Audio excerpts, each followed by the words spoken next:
fake, okay? If you're not good, it's okay. And if you're not feeling good, everybody else will do Tonglen with you. Go on? Okay. Yeah, okay. TP? Right. Can you continue for the Next week? Yeah, I know. I love this text, but not everybody does. So this is, for me, this is just lifesaver. It's like, whenever I go off the track and I feel grumpy and life shit and all these kind of things, I look at these points and go like, what are you complaining about? You have these wonderful, wonderful, wonderful methods. Nobody forces you to practice them, but you're exposed to them. You get to know these tools. You're given these tools and it's up to you. You have the freedom to use them or not to use them. Oh, it's amazing. Yeah, and then very quickly it kind of really helps. And especially the 8 verses when I have a problem with somebody. Because all the 8 verses is saying, when somebody there, I go, yeah, okay, this one, okay, so what do I need to do? Okay, I need to give him the victory. What do I need to do? I need to take the blame. What do I need to do? I need to practice gratitude when somebody's harming me. Yeah, and then very quickly, with time, but not very quickly, with time, it really helps. Like the ego is not wanting revenge. The ego is not dwelling on it. It's about this. We're not necessarily changing the situation outside. But all of a sudden there's no much thought for revenge. We don't need to rehash the story again and again and again and again. We can let it be and we can let go and we can just continue with our life. It's like, this is, because I see also when I look at these points, I see, oof, this I'm not doing, and this I'm not doing, and this I'm not doing. So I'm always very happy when people ask for a course in it, because it's good for me also, because I also forget to practice these things. Who asked for the course? I don't know, the Dharma friends. So I think you suggested. No, I didn't. Yeah. Because I recognize that this is very difficult text. This is not for everybody. Now, last year we did the 8 verses of mind training in Farmonash. And about 70 people came, but I'm sure that like many of these people thought like, what the heck is she talking about? No, we didn't in Neve Shalom we did. And so many people came. Why? Because Neve Shalom is convenient. Yeah, not because they were interested in doing mind training. But still, they heard it, they were exposed to it. So this is fantastic. You see, even you don't understand, even if you think like, oh, this is off the wall, I never want to practice this, thank you very much. This will make my life really difficult. Just to be exposed to it, and for you to have the patience to still be here and still continue to listen is like, it's great. So the 2 ladies in the corner there, how is it going? How are you? Fine, okay. Itai? I'm better. Better? Okay, you look better. You look rested. Sarah? Yeah. You can complain. You have all the rights to complain if you want to complain. Huh? I'm just fine. You're fine? Okay. And Ona very quietly there. I think she'll be the first one to, I'm making a lot of noise and all this. Will take a long time for me to attain enlightenment. Then there's these quiet people like Ona, just sitting there, just listening. I think you'll be there faster than me. In my life I make a lot of noise. Huh? In my usual life I You make a lot of noise. Oh, okay. I hear you, very quiet, very focused, very quiet. And you two are okay, as we said. Yeah, it's like, you see, I think all of us who are sitting here, we don't like ourselves when we're aggressive, anxious, jealous, waiting for revenge. Yeah, I know the light is terrible. It's nothing we can do. We can either complain about it or not. So that's it. One gets used to it also. So it's too low, the light. no, it's just Dark? very unpleasant. That's all. Huh? Yom It should Kippur, be yellow. What's this Yom Kippur? For Yom Kippur, bring bigger lamp. Because of Yom Kippur? No, because I think it's too dark. Yeah, better bulbs. It's also, on one hand, they're very strong when you look at them, but they don't give off light. It's these kind of bulbs that are not so pleasant. So yeah, don't look into them because it's not good for the eyes if it's possible. So yeah, so we can either complain about it or not, and that's it. So we don't like ourselves when we are not close to our nature. So these are tools that will make us be able to like ourselves, to accept ourselves the way we are. But the thing is, we already need to accept ourselves the way we are right now, because otherwise we cannot work with the mind. Otherwise the mind gets too tense.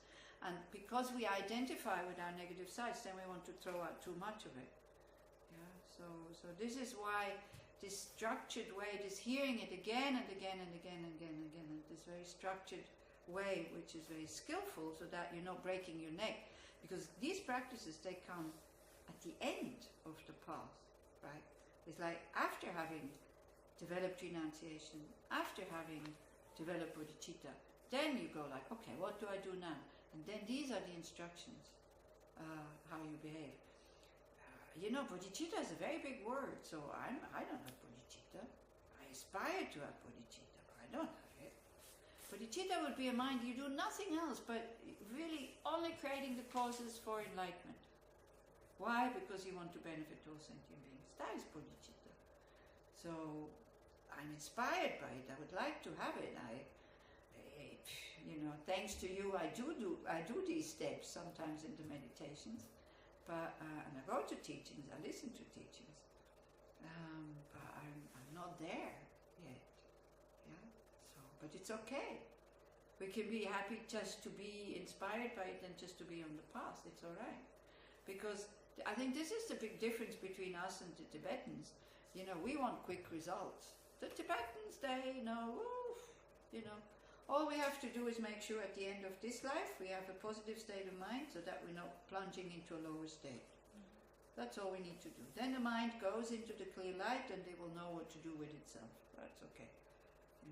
Especially if you do tantric practices, if you do the visualization of these deities and sadhanas and all this, we put very strong imprints on the subtle mind, that then when the mind becomes more subtle at the time of death, when it leaves this body behind, then these imprints will ripen.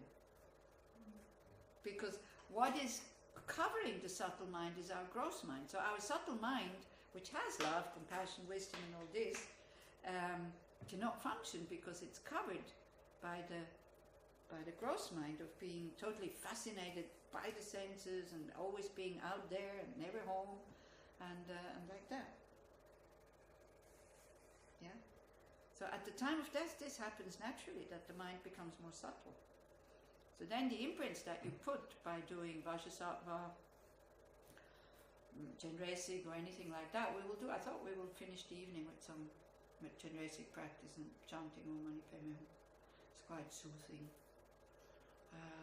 So then the mind will know what to do. These imprints will ripen in the body or in the intermediate state, so that's good.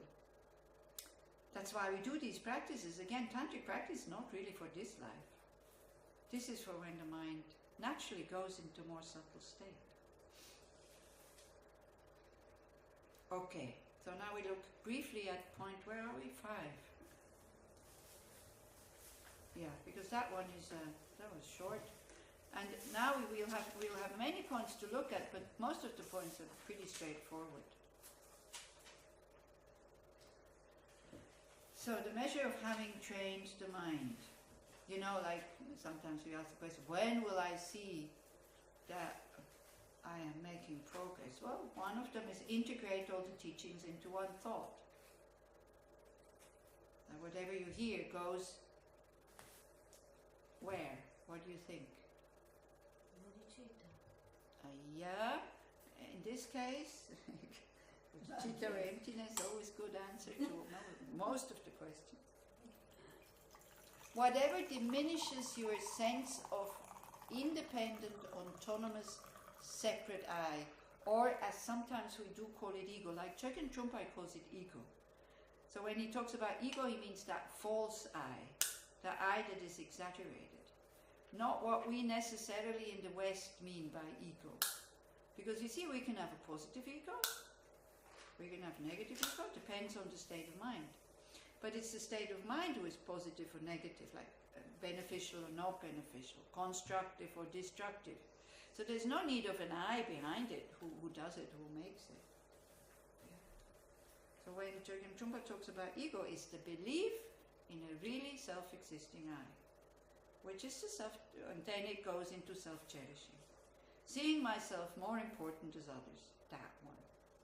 Yeah. So whatever diminishes that attitude, I'm so special, and I'm so fantastic, or I'm so bad, this is also a lot of self-cherishing.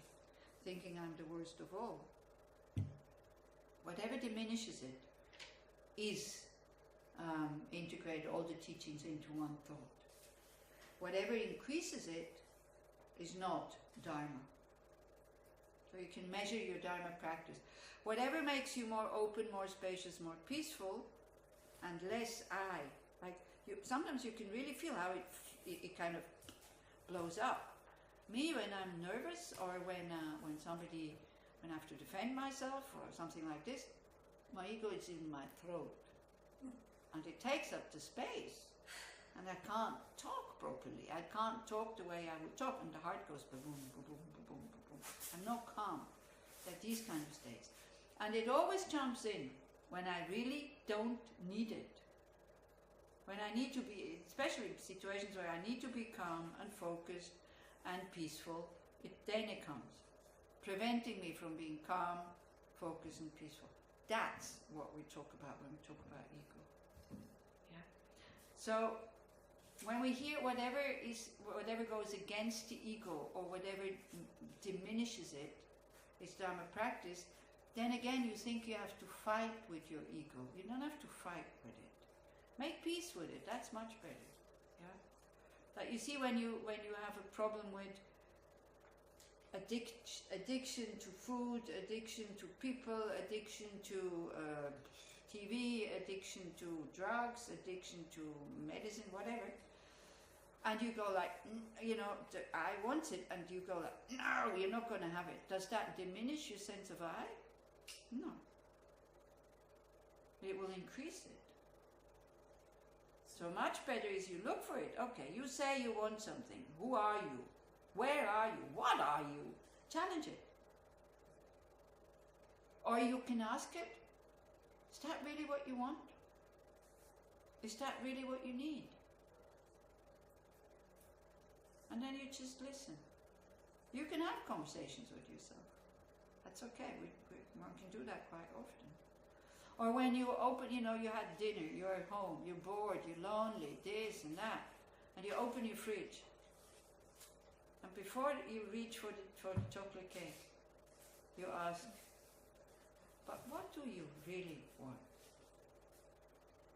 Is it really the food that you want? Then if the ego says yes, you give it the food. When you finished eating, you go, now what? Are you any happier? Is there, Alisa, is there something you didn't understand? No. It's okay? No? It's alright? Otherwise, just ask. The group is small enough to... She hears the clock. The clock is making noise. Or what? No, she hears alarm clock. It's not the alarm clock, it's a clock that is standing there. Does it disturb you? No, it's okay. Otherwise, we can take the battery out and that's it. Not this one. Not this one.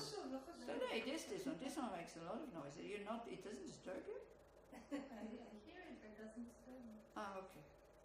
If it disturbs somebody, we take it away. I didn't bring my watch now, because there's this one, but I can bring my watch again. It doesn't make noise.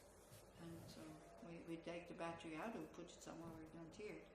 This can be very distracting. I mean, you can use it as a focus point.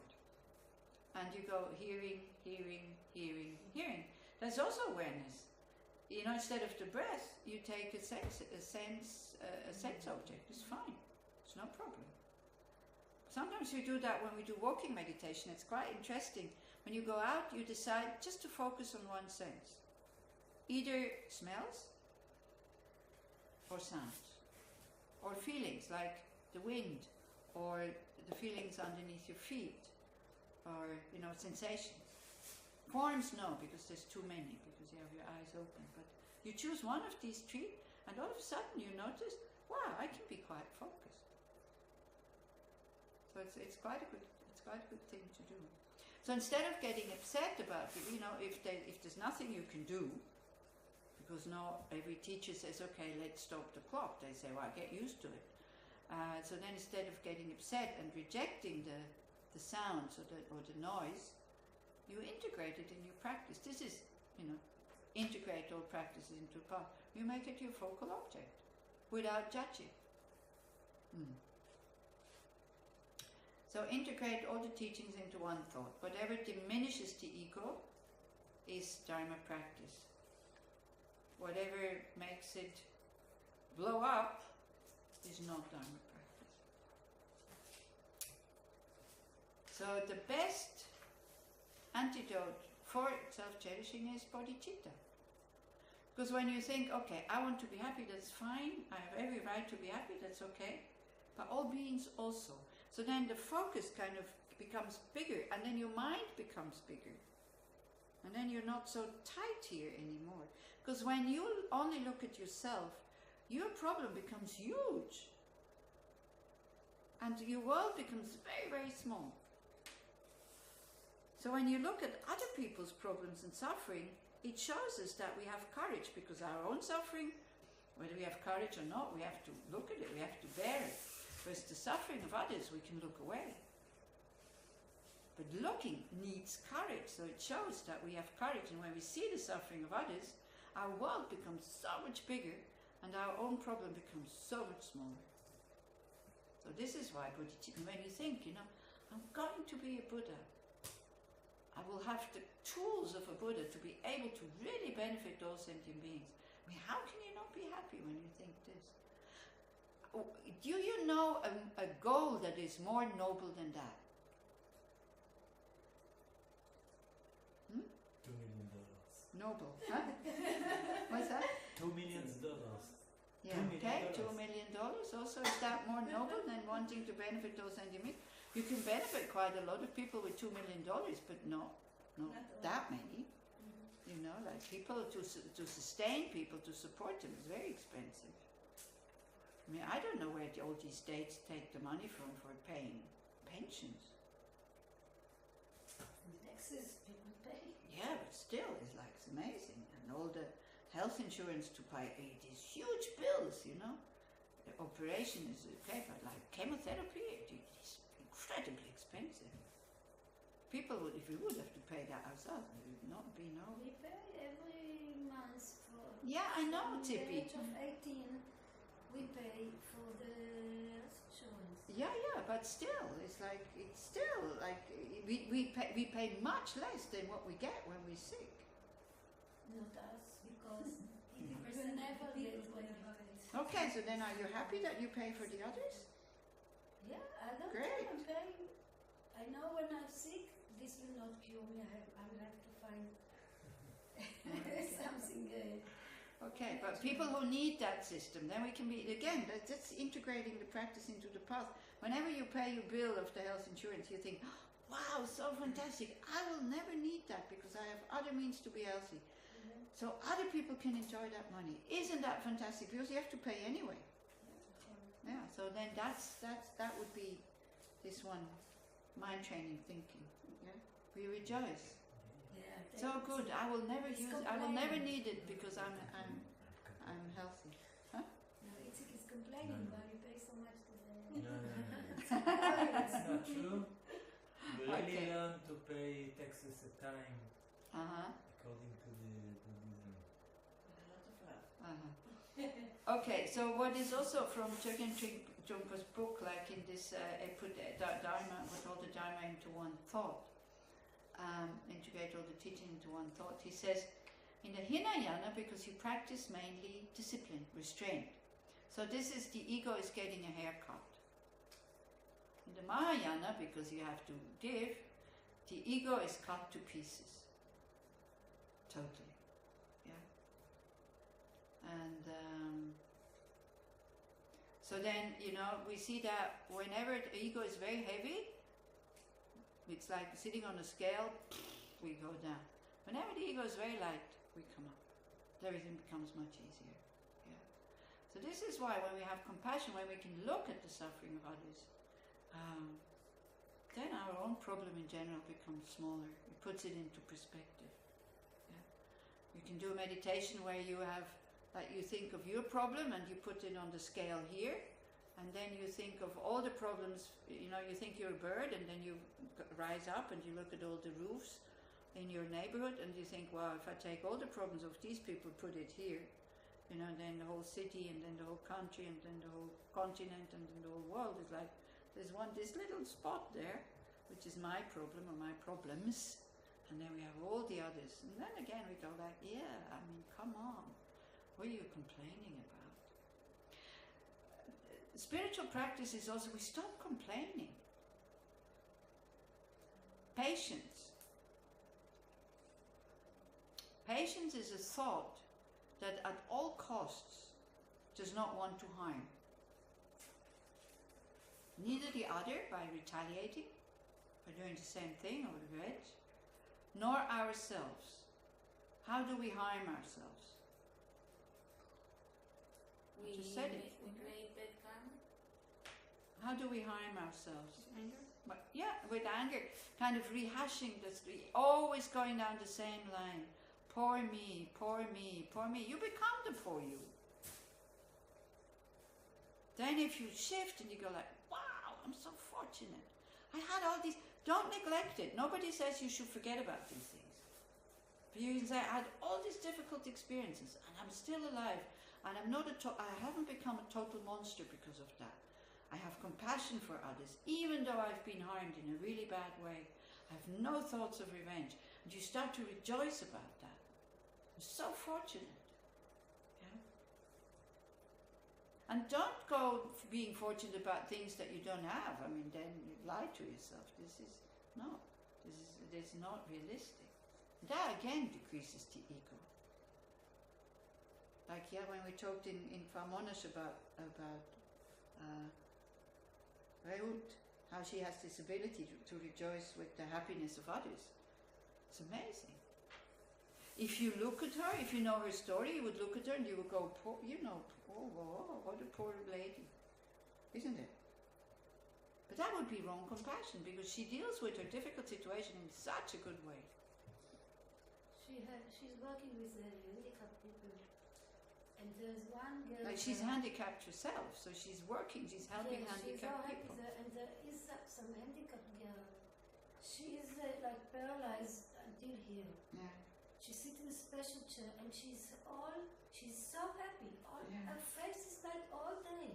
You can make her happy by putting songs in the computer. She's so happy. She sings and she's paralyzed from down here. And if we see it, we go like, oh, poor thing, she must be so unhappy. Yeah, and she's amazing. It's really amazing. And we invited these people once. Do you remember? They came to Tuval. This was It was so wonderful. They all came and we made pizza together. And they told us their And story. the girl that made you laugh all the time, Yeah, right. she died. Oh, really? Yeah, Okay. she was So her suffering in that body. And she was for months, every year she was in hospital. Everybody was in love with her. Yeah, She was also happy all the time. yeah. So She this is didn't- it. didn't grow. She Yeah. was 20 something and she was small like 3 years old. And she was abandoned, wasn't she, when she was a kid? No, not that one. no. That was somebody else who was Yeah, abandoned. there was Thrown away, kind of, you know. Yeah, She's handicapped, okay, so we throw. She was part of twins, so her sister, the Oh. parents kept, and the doctors say to a parents like this, they Kill say, her. oh, she's not good, they leave her in the hospital. Yeah. So this is something that can inspire us. Now, but then if you, with all the things that we have and you still are not happy, please don't feel guilty, you know. So that's also just increasing the ego. So we say, oh, but there is a possibility to create mental happiness. I don't necessarily need to be depressed about what happened to me. And then we look at these people who are really inspiring. So like that. Next one, primary importance should be given to the two witnesses. So there's two witnesses. There's the outer witness which we trust very much, unfortunately, especially when they praise us. And we don't trust them so much when they criticize us, or at least we don't show. Or when they criticize us, we trust them too much. So, you know, the same way as I don't know Sarah's mind, the same way she doesn't know my mind. So I'm the only one who knows my mind. So I know how I function, I know how I react, I know where my mistakes are, I know where my shortcomings are. I can look at them without having to feel guilty. The same way as I look at my tooth that where the filling fell out. I didn't want this filling to fall out, it fell out, so that's it. Yeah. And when we start to honor the difficulty of training the mind, we stop feeling guilty that we're not perfect. When we start to honor the fact that we're trying to transform the mind, then we start to really appreciate ourselves and to be kind to ourselves. And being kind to ourselves doesn't mean we let the ego do whatever it wants to do. To be kind to ourselves is like we use the wisdom, and when it just again wants to not get up in the morning, it's like, come on, get up. If you stay in bed the whole day, you might need it, it's true. But look how you feel in the evening when you stayed in bed for the whole day. If it really makes you feel good, then stay in bed, that's fine. But usually it doesn't. You feel like total waste of time. So whatever, when it's finished and you feel it was a waste of time, start to encourage yourself to stop these habits also. And to do something more meaningful. You can also make an experiment that, like, for 1 week, you do whatever the ego wants to do, especially when you're on holiday, so the ego doesn't want to get up, okay, you stay in bed. And then it wants to read, you give it a book, or you give it a tablet, it wants to do that, like a spoiled child. You give it whatever it wants, and then you look at the state of mind in the evening. It had everything it wanted to have.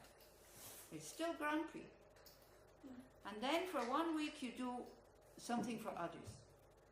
And then you look at the difference. Just as an experiment. Or 2 days. Doesn't have to be a whole week. You immediately see the difference. He says here that from the two witnesses, choose one which is your opinion. But No, it says primary importance should be given to the two witnesses. So which one is more important? Is the inner one. Yeah. So, but we need others to correct us. And Exactly. There are some mistakes. We need others to correct us. Okay. So I'm not clear. So To correct who are us? the two witnesses? The two witnesses is an outer witness, like, you know, I cook. And the one who eats it says, wow, it's really delicious. This is the outer witness. Oh, you're such a nice person. That's the outer witness. Then there's the inner witness who knows. Me. The awareness. So like this. Yes, we also need outer witnesses, but then we look how we react to them. Don't we have a bit of a tendency to prefer the people that praise us than the ones who constantly criticize us? Doesn't depend who. It doesn't depend who. As long as somebody tells us the truth, it's good enough. It doesn't depend who it is. It doesn't really even depend if it's said with kindness or with anger. Actually, there's much more truth when somebody criticizes you in anger than your friend who is trying to tell you in a very kind and very gentle way that you have really bad breath. But then we can accept it easier. Huh? We can accept it in an easier way. We can? If it is said in a gentle way, Yeah? gently, so I can accept it it's easier for me to accept it, and I don't. I reject know. it. But this is what we can also change. It doesn't matter how it is said. Then we take the inner witness. When some outer witness comes and says, hey, look, this and this and this and this, then we start to take the inner witness. And we start to see, well, it's true what she said. With kindness or not with kindness, doesn't matter. It's true. I need to pay attention to that. Thank you very much for telling me. Yeah? Same for praise. Praise we tend to accept just like that. Oh yeah, wow, aren't I wonderful? There Isn't are it? people that is actually the opposite. People that are very hard to themselves, they don't accept the prayers very easily. Are you one of those? No. Okay, so leave these people alone. We're not working with other people's minds. This is a tendency also that we have, not just you, everybody has this. We always look at other people. Other people, you know, even if everybody is enlightened and I don't do the job of clearing up my negativities, I'm still not enlightened. Yeah, but I do, when someone criticizes me, I do take it very, very seriously and very badly. I actually, Okay. yeah, that's what I'm saying. Myself. This is what I'm saying. We have a tendency not to want these people who are telling us. We don't see them as a help in general, isn't No, it? I do see them as a help. The problem is that I'm taking it too seriously. Well, but you see, again, the doctor hurts me, my knee. I see him as a help. I'm not. That's it. It stops there. But if you take it too seriously, and if you're not confident enough, and like this, so then what you need to develop is your inner witness and say, is that true what she's saying? So if it's true, why get upset? But isn't the inner witness biased by the story of our... The more clear your mind is, the less it will be biased. We really know ourselves, isn't it?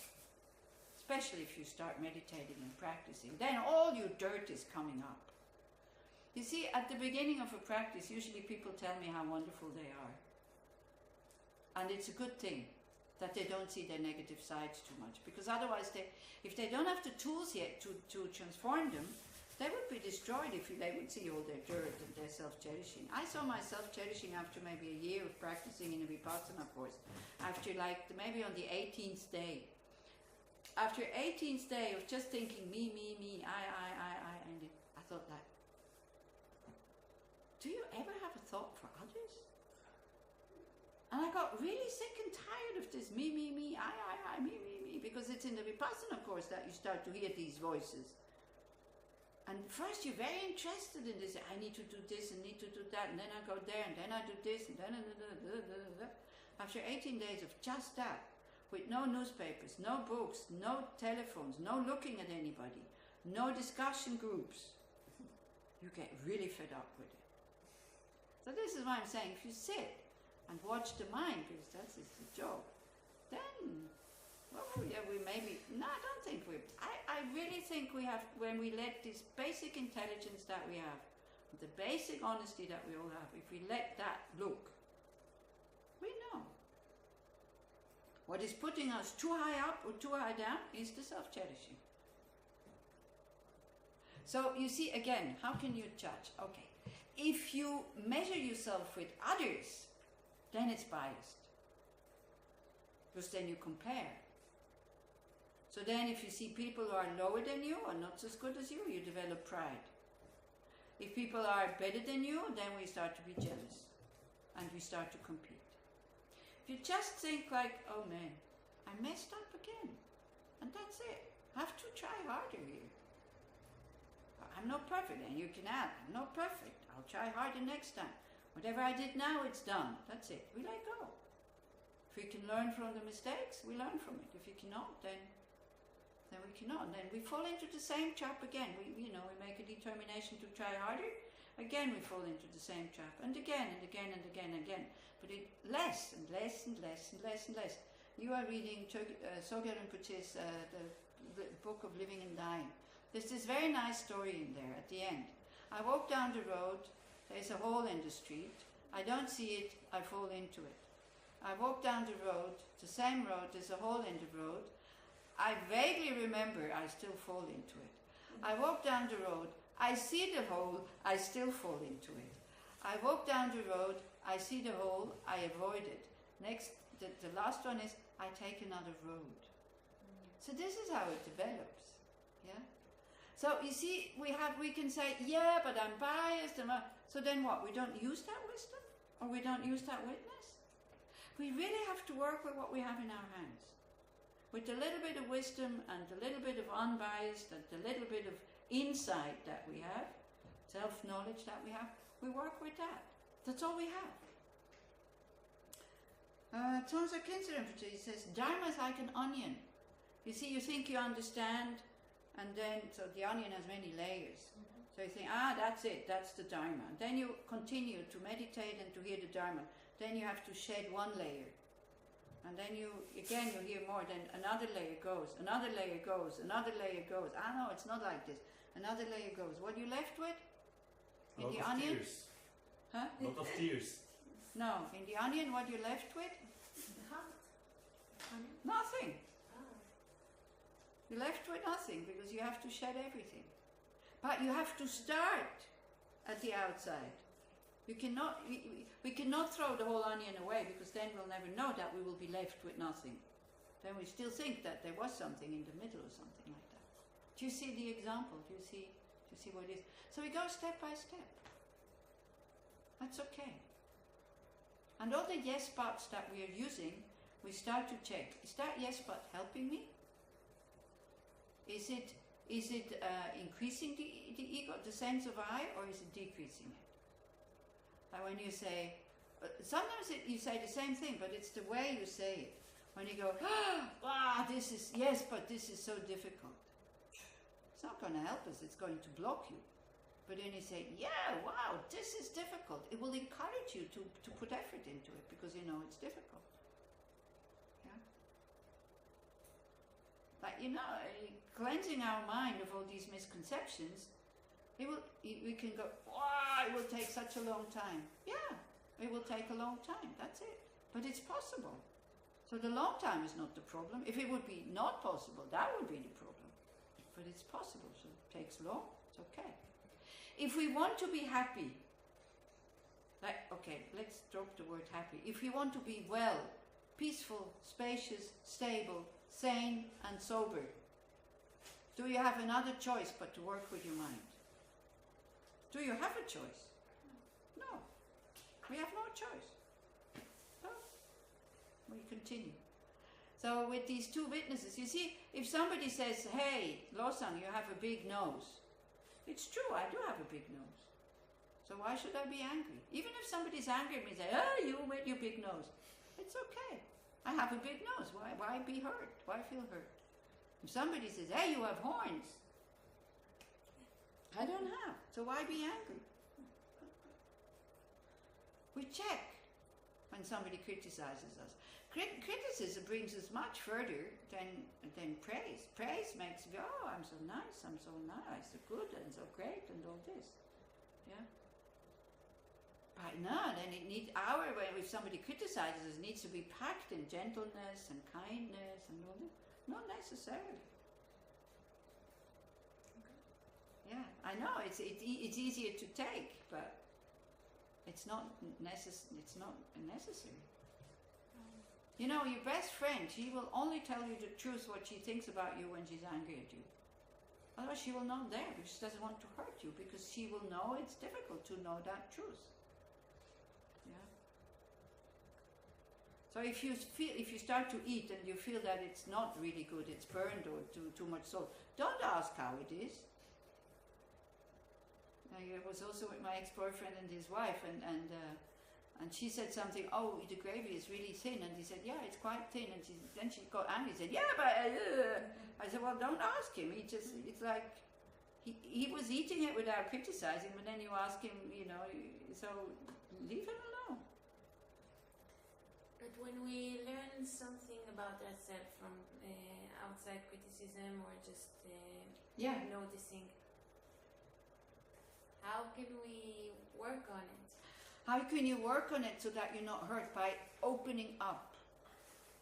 By being really honest and say, look, if I'm doing something that is really disturbing you, please let me know, because I don't want to disturb you. Then we're open. We invite it. We ask for it. It's like Tonglen. We ask for it. We take the suffering. And then you're not afraid of it anymore.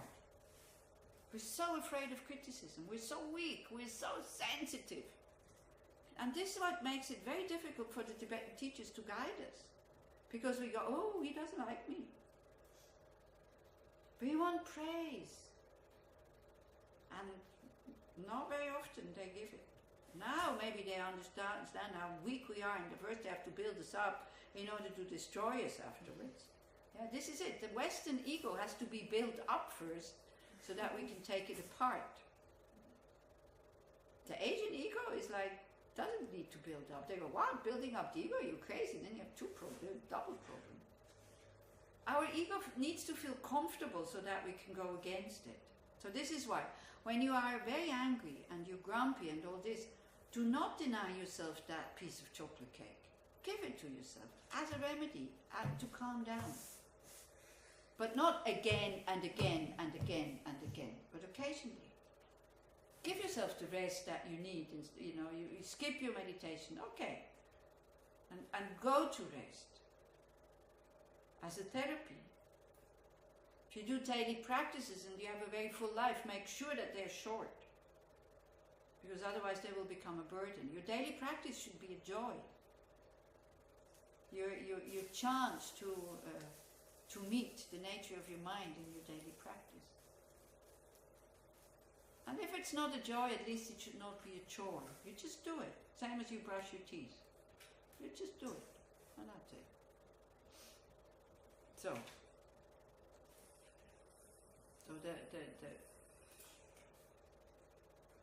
So the inner witness is more important. But we also need the outer witness, because very often we don't see how we are.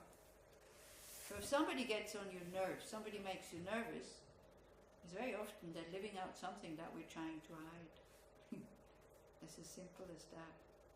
So, and this is very difficult to acknowledge. Me? No, I'm not like this. So why getting angry if you're not like this? Why does it make you so upset? That's difficult to bear, that one. Then, next one is constantly cultivate only a peaceful mind. So how can you create a peaceful mind? By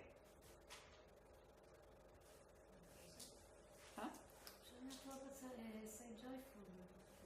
Yeah, mine also here. In German also it says a joyful mind. Happy mind. Joyful mind. How? Can I answer like whatever I think? I remember that whatever I see is not reality, so why should I be so upset if it's not reality? If it's not real, whatever real, I see. okay, yeah. For example, maybe that's going a bit too far, and you have this danger of falling into nihilism. But impermanence, you can think. You know, why should I get upset? It will finish by itself. Everything is impermanent. And then you use Shantideva, who says, why get upset about something that you cannot change? Then you have double problem. And why get upset about something that you can change? Go ahead and change it. This is really, it's like, upset and anger and worry, and it's like water boiling. And these two sentences, it's like pouring cold water into the hot water, and it calms it down. This is great. Or if you don't want to use the whole sentence, if you get upset, you just stop. This is why I'm saying awareness is like, you stop and you go like, what does it help to feel upset now? And you leave it at that. Don't go, nothing, and should not be upset. Just give yourself cherishing the question. What does it help me? In a very calm way. That's a very good method. And you will still be churning, but at least, this kind of awareness, because this number 5 chapter here, the 5th point, has to do with meditation. So, this is what we, just practicing this without practicing awareness, you will crash. It will not work. Because the more you practice single point of concentration, the more you practice a calm mind, the more you just let the mind rest on the breath, yeah, the more you will have happy feelings that are not dependent on any outside things. Because then the mind goes into a more calm state. It becomes wider and more spacious. And this is why some people do when people are really good at meditating, they are attached to meditation, they only do it for that, for the good feeling. But the karma to get these good feelings can finish. Because where do pleasant feelings come from?